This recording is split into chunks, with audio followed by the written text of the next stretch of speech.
Welcome to the Space Dreamers podcast, a Su Madre production.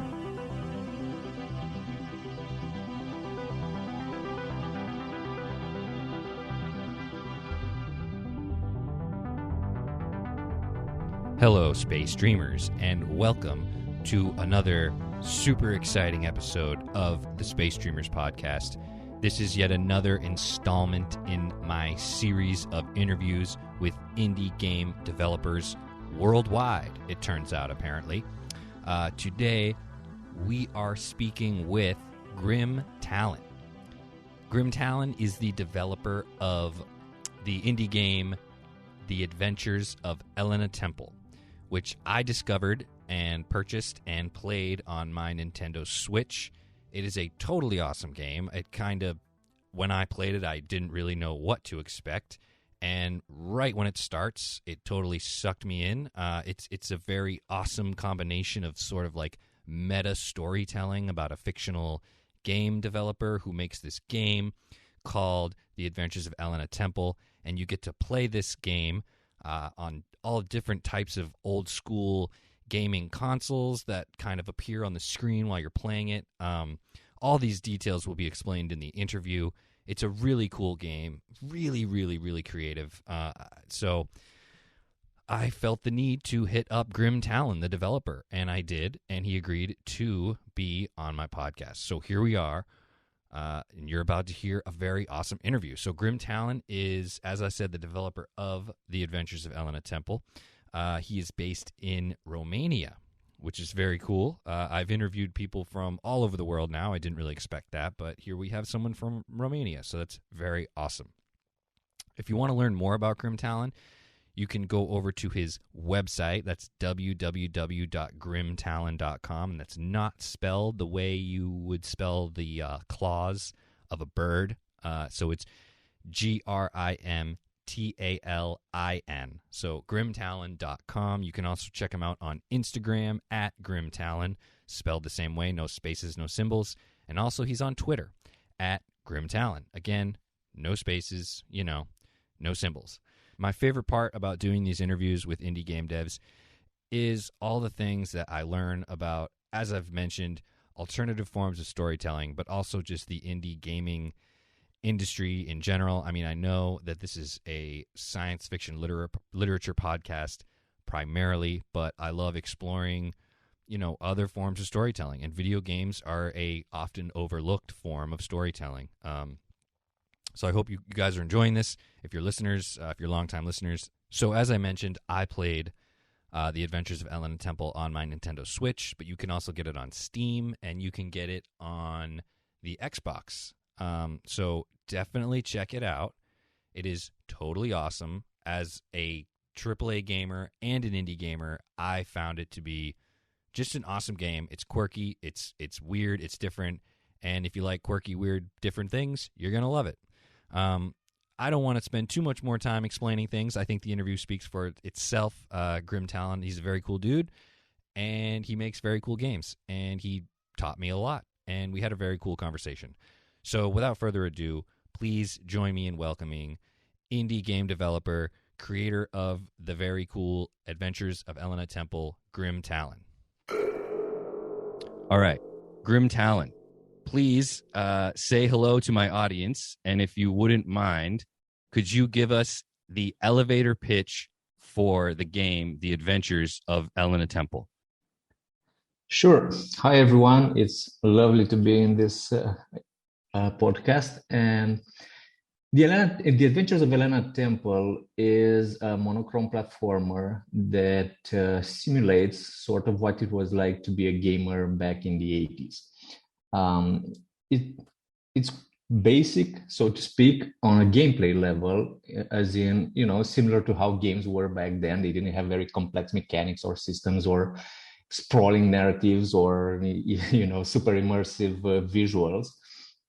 But they were damn fun, and that's what I wanted to recreate with Elena Temple, a game that's simple in mechanics, but I use them in ingenious ways, so to speak, and to get that level of fun that I remember fondly from when I was a young kid trying simple games and thinking they were like so immersive, even though they weren't, looking back now. Can you explain that term monochromatic? Oh yeah, so it's basically black and white, but depending on what virtual console, as they're called inside the game, you're using, they can change. So instead of black and white, it could be green and black, or white and black inverted, or blue and black, and so on. So basically, monochrome kind of means it's just black and another color. Okay. I am a longtime gamer, but I'm also learning. Like, I don't really know how most of the terms. So that's why I love interviewing game developers, because you guys know so much and you can like educate me. Like, I had no idea that was a reference to the visuals. Absolutely, yeah. Sure. So my question is, where did your love for video games start? Because playing this game, Elena Temple, it is clear that it was made by someone who loves gaming, and clearly old games from the 80s. So where did it all start for you? I was quite young, but I gotta say this. I grew up in Romania, so Eastern Europe, and it was post-communist era. We didn't have access to many things. We didn't have access to consoles or anything. But when I was a kid, I don't really remember the age. I remember my brother, who is almost 5 years older than me, brought home. He loaned. It was like a home computer, they were called back then. So it wasn't really a console, but it was kind of a console, because it was a Russian knockoff of a Sinclair, the Sinclair console. It was a Russian knockoff of that, and you used to load game into it using audio cassettes. You place them in a cassette player, and then you heard this very weird sound for like half an hour, and then your game was loaded if something didn't go wrong in the meantime, and you could finally see like a very pixelated splash image, and very basic graphics with very few colors. And I remember I was so fascinated with that thing, with seeing those games finally booted up, and I could walk around or do whatever. And it all started for me back then. And a few years later, we finally managed to buy an actual computer. I think it was a 386 or something like that. So it was something very basic and with poor performance, but we were so happy because we finally had something to play on, and to try various computer stuff. But as a kid, mostly to play on. And I also remember I was playing a game called Superplex, and I was again so fascinated with that game that when I wasn't playing, and at some point I went to my grandparents for vacation, I used to design levels on math paper for that game, just because I was so fascinated with that world. And I didn't have any way to actually take those levels and put them in the game like you can do today for some games. No, I just did it for the fun of it. So yeah, it really started for me very young, and then it just continued as much as possible. Okay, that's fascinating. It's funny because one of my questions was going to be like a game like Elena Temple is very maze like, and I was wondering, you must design it like visually first, correct, before you start like coding anything? Is that true? Not necessarily. So like the process for this was, I knew I wanted to make a pixel art platformer. That's kind of where it all started, and I knew I wanted it to be monochrome. So I started with the prototype, where I had the basic mechanics of walking, jumping, and shooting, and all that.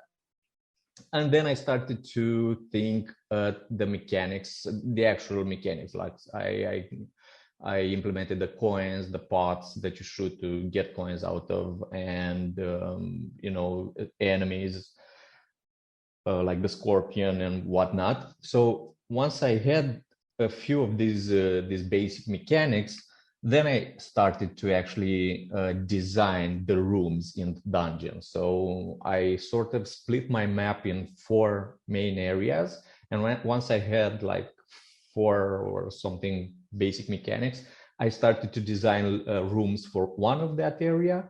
And then when I was done with that, I started to design and implement a few other mechanics, like 3 more mechanics, 3 or 4 more mechanics. And then I designed another chunk of the map and so on. So I didn't design the dungeon like, to design it on paper first in its entirety and then put it in the game. It was a very iterative process. Interesting. I love asking a question, assuming that I know the answer, and then finding out that I'm totally wrong. It's so much more fascinating that way. So tell me, how did you get into developing games? Like, I know you told me you were designing them on paper when you were a kid, but like, when did it become? Maybe tell us a story of like maybe your career of how you went from thinking about doing this to actually doing it. Well, I'm gonna try to be short. I'm not making any promises that I can, but I'm gonna try to keep it as short as possible. So when I was like, I think 10 or more, I went to a few classes of a computer course where they taught us very, very, very basic programming, but it was really, really basic, and that was kind of what introduced me to the programming world.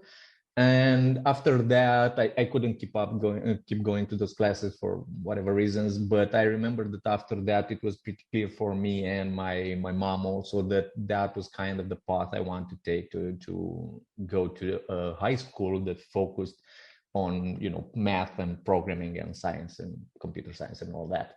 And so I did that, and I took my lessons there very, very seriously, and I started to design very simple games with a friend of mine, a colleague and friend from school, and we made like 4 of these little games that were lost in time, which I regret deeply today that I don't have access to those very simple games I made in high school. But it was very common back then because drive space was so limited, and you wanted to install a game. What do I delete? Man, I'm never gonna need to see this game I made right. a few years from now, so let me just delete it, which is really dumb, but that's what kids do. And then I went to computer science in college, and then I got a job making mobile games, and I stayed in that job for 10 years. And then I said I was doing decently well financially, meaning I had some savings, and I knew I could support myself for a few years.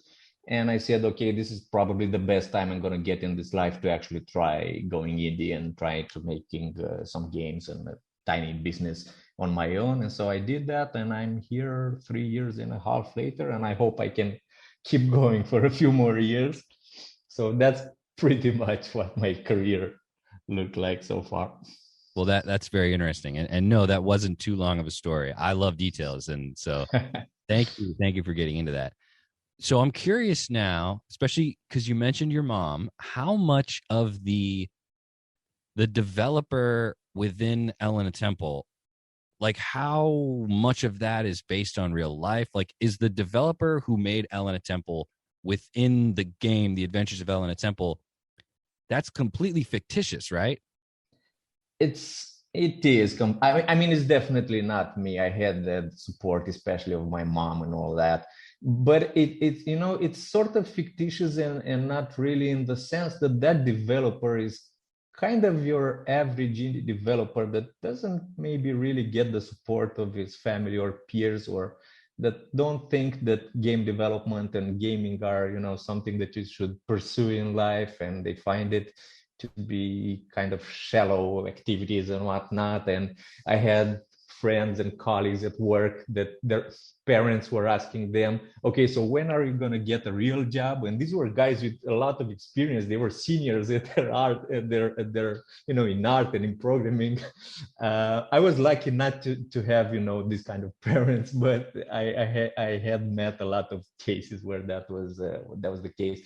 And it was also inspired from reality, or at least my expectations of how my indie career game would go when I started making the game. So I was expecting the game to be a total fiasco and to maybe give it another try with another game and then just call it quits. So that was the part from the game where the developer moves back to his parents' garage. So I sort of imagined that was what my indie career would be like. But fortunately, it wasn't exactly like that. Right. I had a decent, like a very tiny success with the Elena Temple, and I have the chance to keep on making a few more games. That's amazing. Yeah, I remember when I booted up the game, I was obviously immediately struck by like the menu system that you're greeted with, where you see the different screens, like the different, consoles. Yeah. And I read each of those paragraphs. Like I booted up the game to play a game, and yet I was completely engrossed by the little story that is told as you flip through the different systems. Did you write all that prose? Like that's all written by you? Absolutely, and like I said, they're very inspired from like real stuff that actually happens to developers. So, for example, the thing where that developer just keeps on making bad decisions and bringing his games to all the wrong consoles. So that's something that actually happens a lot, where you're making a game and you're thinking, oh man, I'm going to release this, I don't know, maybe on, let's say, Steam or whatever. And then you release it and nothing happens, and you're like, well, this life isn't for me, let's move on. But at the same time, if you maybe would have chosen a different platform or a different store to go to, you might have actually had a bit of success, and it would have enabled you to keep on going. So our lives as indie developers is very haunted by this kinds of decisions that can be actually make or break for our indie career.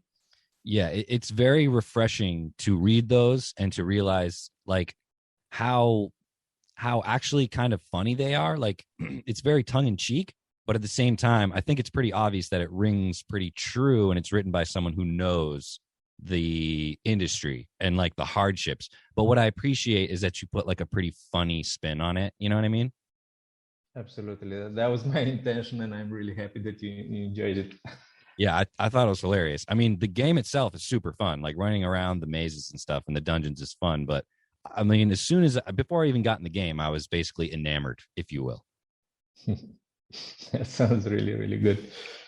So tell me about, you mentioned in an email that you said the backgrounds and the music were licensed. When you say the backgrounds, do you mean like the images of the consoles?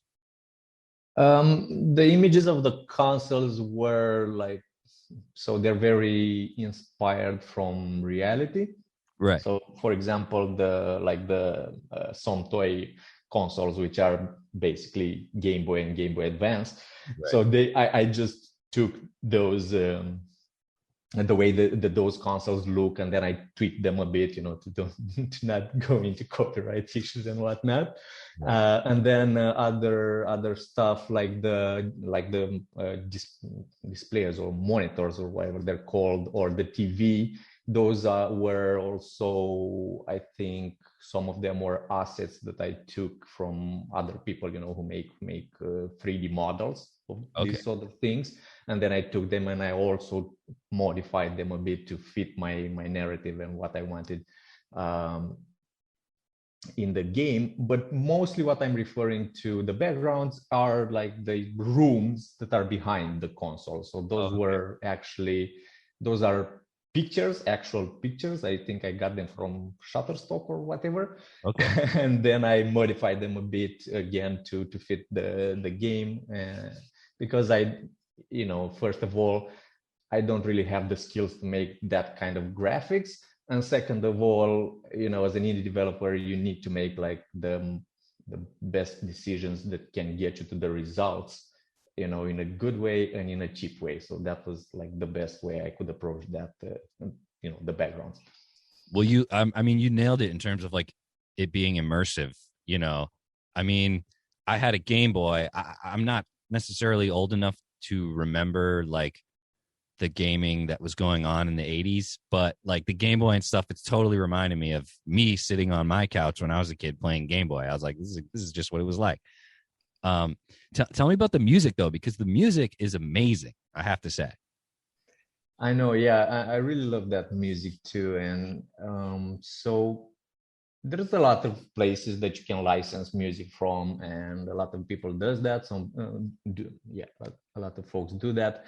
And then you can also hire someone to compose the music for you. But since this was my first game and I wanted quite a few tracks, and I also wanted them to be so it's basically dynamic music. I'm going to explain that in a bit.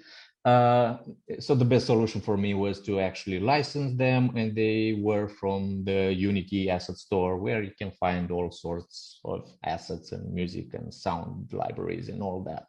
So basically my process was to find something that fit the game very well. And the music is actually from two different artists. And I found these artists that had music that was compatible with each other.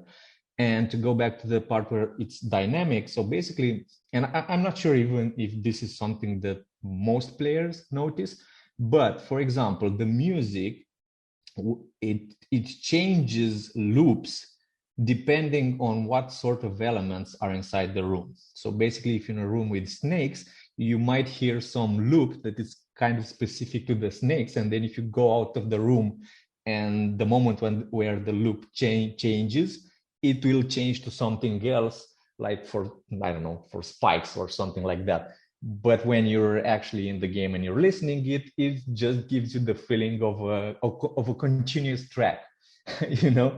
But it's not actually a continuous track. It's a track composed of different bits and put together in the game. So did you have to make that happen? Like, how do you make that happen in a game? Is that a complicated process? I don't know if it's exactly a complicated process. It's just something that I could do and I wanted to do. It didn't take me an enormous amount of time, but yeah, sure, it's a bit of work. I think it probably took me like a few days or maybe a week to set up the whole system and to design that. As far as for the music itself, the music that I found that I licensed actually came in split loops, so to speak, and then I could compose them together to create this dynamic song that I was talking about. That is so interesting. I mean, I certainly noticed that like there were certain rooms that had different music, but I did not pick up on basically what you're explaining. And when this interview is over, I'm sure that I'm going to try to play the game and try to pick up on those cues. I think that subtle stuff is very cool. Yeah. So basically, each room has like a main theme that it will try to prioritize when it plays. So the music is made like from chunks. So when one chunk ends, then another chunk is picked, and it will try to prioritize from the main theme that room has. Okay, very interesting. Okay, so I have a question about. This is kind of maybe a weird question. So some games I think are just, you enjoy playing them and you just want to get to the end and then you say, I beat it. But this game, for me, definitely encouraged like a 100% completion, especially because when you pause, it tells you like what you've completed and what you have left to complete. So when I felt like I'd exhausted the first area of dungeons, or the first dungeon, I guess you would call it, I then got a piece of paper and I looked at the pause screen and I realized that it was a 7x7 grid. So I drew on graph paper a 7x7 grid. And when I explored a room, because I wanted to find all the coins, when I explored a room, I was like, okay, no more coins in here. I would do a check mark. Do you think that's cheating? No, that's definitely not cheating. That's actually something that was very common back in the day, back when I was a kid and playing games. You would very often use a piece of paper to write down various things, because games weren't, systems weren't powerful enough to have complex mechanics like, dynamic maps and system with statistics and all that. But, and I don't know if you've discovered it yet, you can actually find a hidden scroll somewhere in the dungeon that can actually do that for you on the map Yeah. inside the game. You can put check marks on each room that you've completed. Yeah, so I had basically I had basically 100% of that dungeon, and then I found that scroll and it told me that it would check them off. So I basically just checked my work, and Yeah. I did 100% complete that dungeon, and I had so much fun doing it. And basically I had no idea that that's how people played back in the day. So I guess like this is one of the reasons that this game is so good and so amazing, is because without telling me to do that, the way your game is set up, I just did it anyway. I basically, your attempt to emulate what was done back in the day translated to the player. Like the developer, you taught me without words to play the game the way people played games in the style of the game that you made. Does that make sense? That makes perfect sense. And I just want to say I'm so super happy that you actually did that. Like you actually took a piece of paper and you actually wrote down. And you're not the only one. I have had various people tell me that maybe they didn't use a piece of paper, maybe they started composing the dungeon. They took screenshots of each room when they composed the dungeons themselves and all that. And that was so fascinating to me. It was like when you make the game, you kind of hope for how players will approach it, but most often than not they don't do that, because a lot of players maybe are too used with how we game these days, where we have every kind of system that we can imagine already in there in the game, and all sorts of helpers and all sorts of hints and all that. But then I it was actually my goal to make this experience like as simple as it was back then, and to see if players would actually still enjoy that. And much to my surprise, it really did. So it really resonated with players. And like you said, not necessarily only players that used to game like this back then, but also younger players that actually felt that this was very close to what gaming would have been like back then. So that was a very nice achievement for me. Yeah, I mean, yeah, like that's what I want to emphasize, is that basically the first gaming system I ever owned was a PlayStation back in, like, I don't know, 1999. So, and it's amazing too, because people say these days, and I agree to a certain degree, that video games these days, especially like AAA video games, like hold the player's hand and tell you how to do everything. They walk you through everything. And I agree to a certain extent, and some games do it more than others. But it never occurred to me that it really is like that, because back in the day you had to draw it yourself. Like the game basically employed you to draw your own map, whereas now maps are in 3D. They show you little markers of where to go, like quest markers and stuff. So it's so cool it's like a time machine, man. You made a time machine. It's very, very cool. Thank you. So I have a question about your Twitter. And this question might be misguided, but I'm just very curious. So I found out about your game via the YouTube channel Switch Up, which is all about like Nintendo Switch games, Yep. and they do every week they have what games are on sale and like what you should buy and what you shouldn't buy. You know what I mean? And so that's where I discovered Elena Temple. They mentioned that it was really cheap. I had never heard of it. I saw the screenshots and the dude talked about it, and so I bought it. But he mentioned that on your Twitter, you had said that something about if people bought like X amount of games, you would make X amount of profit. And I'm wondering if you do you ever tweet in the character of the developer within Elena Temple? Oh, no, absolutely not. So the Twitter account is 100% my actual thoughts and dumb things to say. So they're actually me. If I say something dumb there, that's me. That's never in character. Okay, I was just curious because I don't know. It was something about the way the guy described it. I don't have Twitter, but so I'm wondering about like, do you have control over when your game goes on sale on certain consoles? So the game is available on Steam, Switch, and Xbox, and on all of them, yeah, it's me who decides, at least like, to a major extent when that happens. So there are some sort of limitations, as in I can't put the game on sale too often or for too long. So there are rules for each console and each platform, but basically it's me who decides, okay, I want to make a sale happen, and it's going to be either now, if that's possible, or the first slot available whenever the platform holders tell me that I can schedule it. Okay, is that a developer decision or a publisher decision? Well, since I'm both, but yeah, it's a publisher decision. Okay, like I said, I'm completely ignorant about indie game development, and I just want to learn. So I'm just so curious. So tell me about the publishing side. You said you published Elena Temple yourself? Yeah, so the games that I develop, I publish them myself.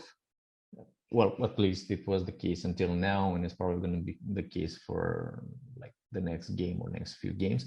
That doesn't mean that if I somehow find a good partner that I think can actually bring value to the game and to the whole process, I wouldn't say yes. But so far, I have self-published my game, and I'm very comfortable doing that. As in, I spent a lot of time and I learned the quirks of each platform and how to streamline that process and how to make sure you don't have too many rejections. There are a lot of steps that you must go through, and so I'm quite okay, and that's why I also started to help out other developers.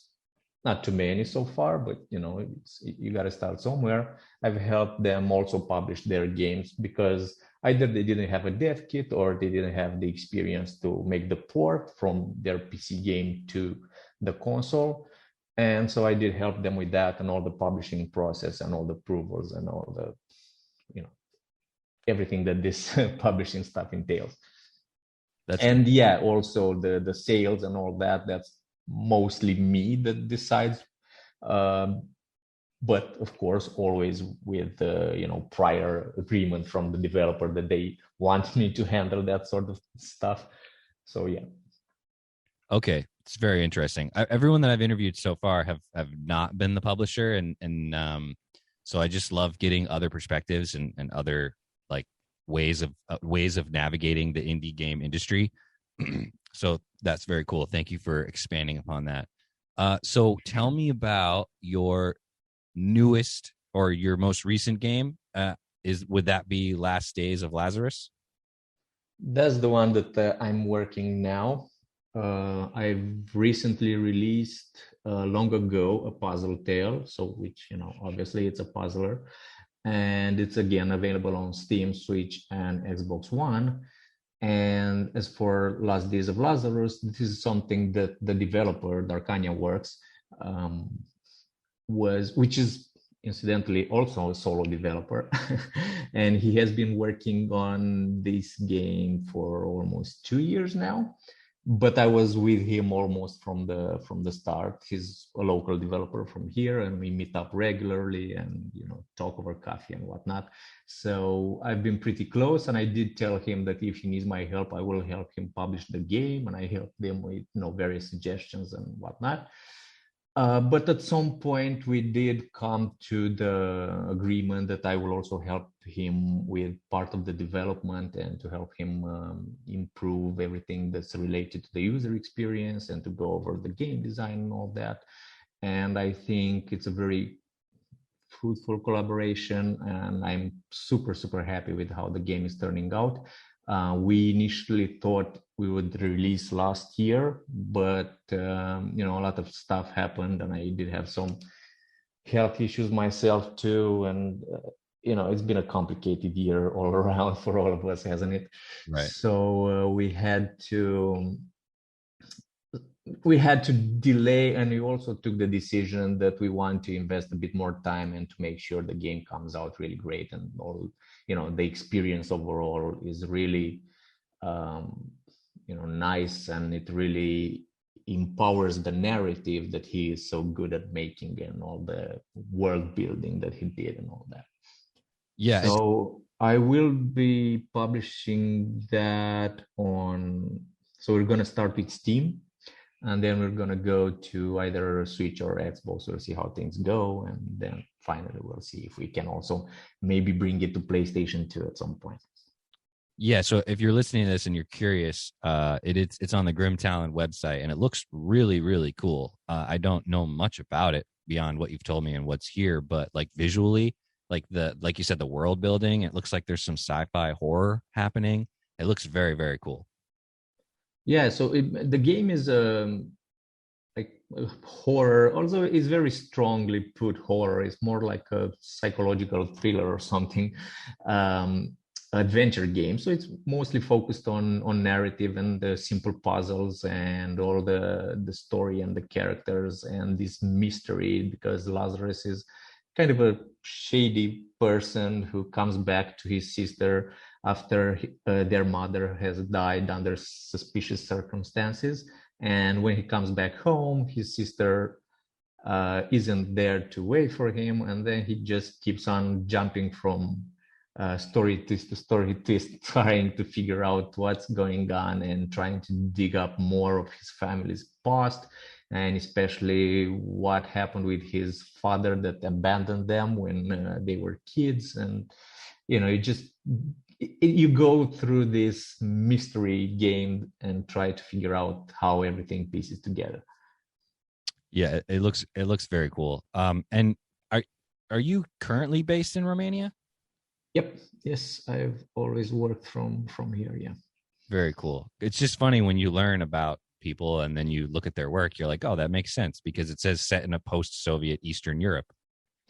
Yeah, absolutely. This is something that George from Darkania Works, he does this really, really well. So he actually takes so much inspirations from our past and from our local setting and all that. And I'm so proud to be able to work with him on this game, which, like you said, is so inspired from things. It was uncanny. So for the first time when he gave me the prototype, or a first build to play, and I was in that apartment where we start the game, and I was like, oh my God, this is so uncanny. This is like my childhood, but in a much darker and twisted version of it.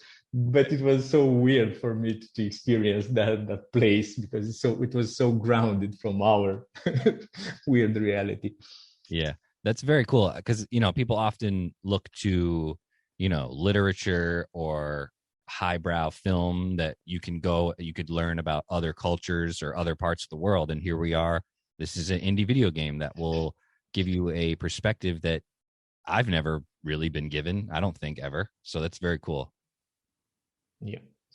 So one question that I ask any indie dev that I get on my show is, what is release day like for an indie video game? Oh man, release day. Well, let's see. So everything usually is put in place, as in you get all the approvals and everything, at least a few weeks earlier. And you will have likely also had a pre-order period if you opted to, but I totally recommend everyone does that for at least a week or maybe more.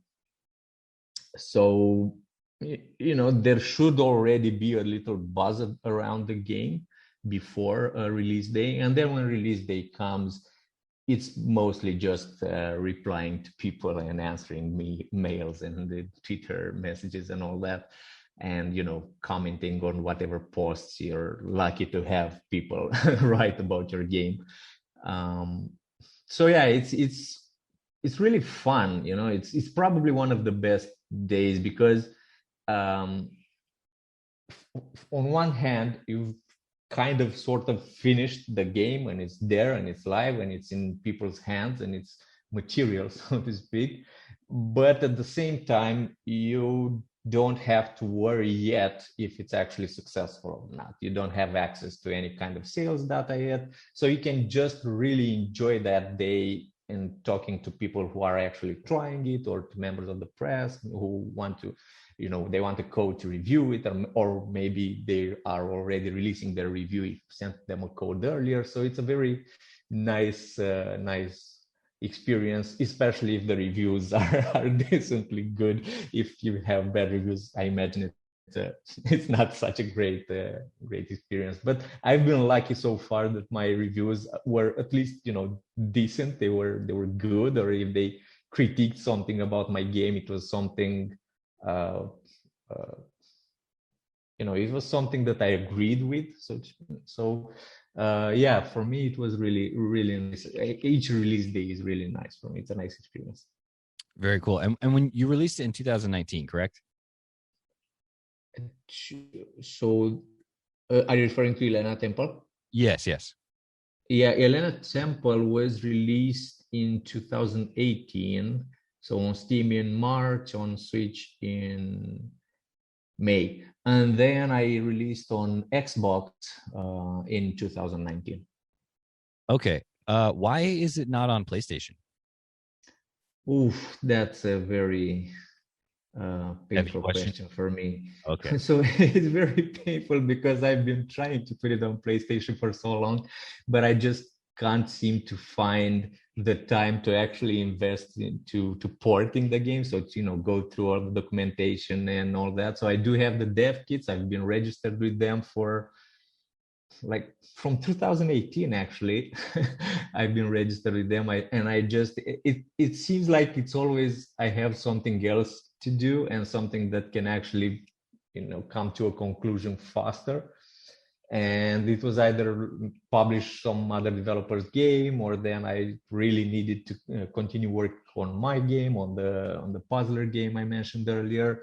And then I really needed to work with George and to help him finish up all this game and wrapping it up and developing. So at some point, I do hope I will find a solution to bring my games to PlayStation 2, but so far it hasn't happened, and it's all my fault. Oh, well, that's unfortunate. Do you do all the porting yourself? Yeah. Is that common in the indie industry? I really don't know if it's that common. I mean, definitely there are a lot of developers that do that, but I also know a lot of developers who either prefer working with, like they do with me, with a partner who pours their games or maybe even publishes them, or with an actual publisher who also helps with the porting and maybe with funds and big marketing campaigns or whatnot. Or they maybe go to publishing houses, porting houses. There are these sort of studios that only focus on porting other people's games, and they're not involved in the publishing process after that. Okay. And what was the puzzle game you mentioned that you made that's also available on Switch? So it's called Long Ago, a Puzzle Tale. It's on Switch, Steam, and Xbox. And it's this. So it's a puzzler where you combine like the story of a modern fairy tale told in rhyme, with lots of puzzle mechanics that you just keep uncovering as you go along, as you progress along.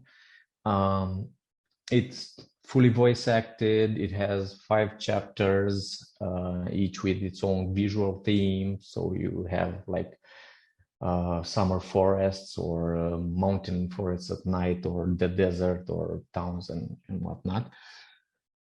It's designed to be this very relaxing experience. So, with beautiful music and warm visuals, and a very helpful hint system that makes sure that you never get stuck for too long on a puzzle. So I wanted to eliminate this frustration that usually happens when you play puzzle games, where if you find a level that you just can't figure out the solution to, most of the time you're just stuck, unless of course you go to Google and try to find the solution. But I wanted to avoid that. I wanted to avoid the player to have to go, to leave the game and go someplace else to find the solution. I wanted to implement a system that can give you hints. So it gives you move by move steps, solutions. So you don't actually need to see the entire solution. You can actually see 1 or 2 or 3 moves and then try to figure out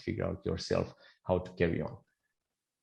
Very cool. I only probably since maybe 2016 or 17 did I become like a true puzzle gamer. Like I never really liked them, or I guess I never really gave them the chance. But then all of a sudden I discovered how cool they are, and I love puzzle games. So I am definitely going to be buying that game on my Switch.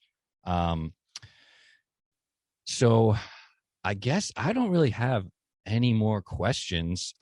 This has been awesome. I have loved everything that you've shared with me and my audience. Do you have anything else you want to say about indie gaming, about Elena Temple, or anything in general you want to share?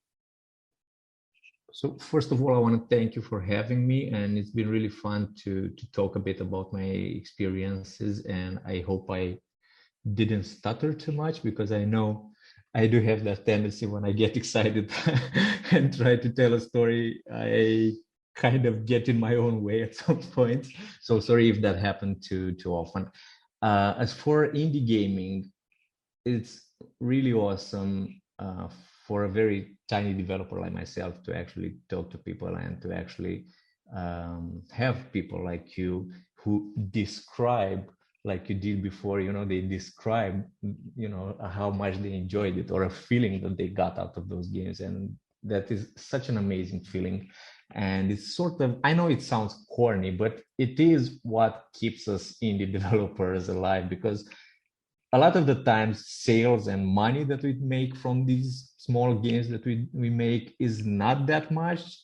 And we do go through, failures and complicated processes, and doing everything by yourself or with a very small team is, you can stumble a lot. So when we do hear words of appreciation, it really matters more than most people realize. So I'm really grateful for that. Well, you're very welcome. I just want to say, I guess, one more time that I absolutely love Elena Temple. And if you're listening, you should definitely go check it out on Xbox, Steam, or Switch. And you did not, I don't think you started at all when you were talking about anything. And I commend you for speaking more than one language, because I can only speak one language. So in no way do I think it is a fault. And I love your story. So thank you again for joining me. Thank you so much. It's been really a pleasure.